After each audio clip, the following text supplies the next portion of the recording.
Va-t-on vers un reconfinement national? Le président Emmanuel Macron annoncerait une nouvelle étape dans la lutte contre l'épidémie de Covid ce soir à 20 h. Pour ralentir cette seconde vague, explique le porte-parole du gouvernement Gabriel Attal, un confinement moins strict qu'au printemps d'une durée d'un mois, les écoles et les collèges devraient rester ouverts.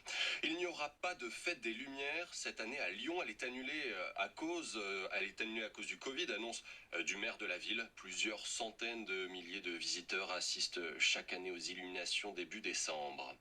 L'association Baraka City est officiellement dissoute après le Conseil des ministres. Elle est accusée par le gouvernement d'inciter à la haine et d'entretenir des relations au sein de la mouvance islamiste radicale. Le ministre de l'Intérieur avait réclamé sa dissolution après la mort de Samuel Paty à Conflans-Sainte-Honorine.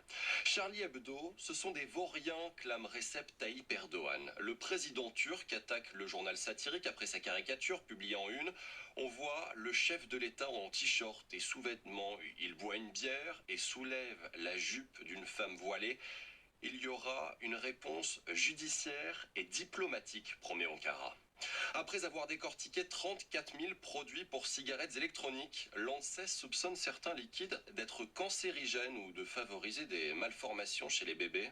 L'agence sanitaire publie tous ces produits dans une base de données disponible sur Internet. Une manifestation de soutien à l'Arménie a dégénéré sur l'autoroute A7 en Isère, au niveau de Vienne ce matin.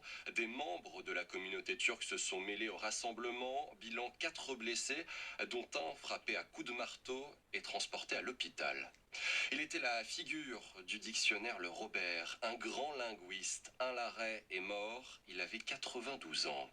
Et puis pour sauver l'honneur des clubs français après la désillusion marseillaise d'hier en Ligue des champions de football, Paris affronte les Turcs du Başakşehir, Rennes est à Séville.